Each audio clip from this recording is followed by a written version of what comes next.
অনেক বড় ধানের চাতাল।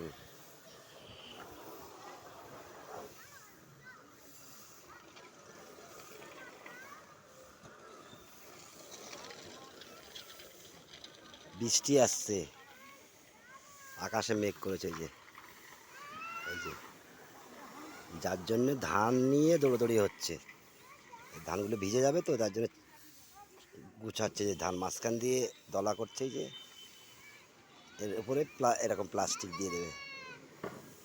প্লাস্টিক এরকম করে দিয়ে উঁচু করে রেখে দিল, আর জল ঢুকবে না ভিতরে।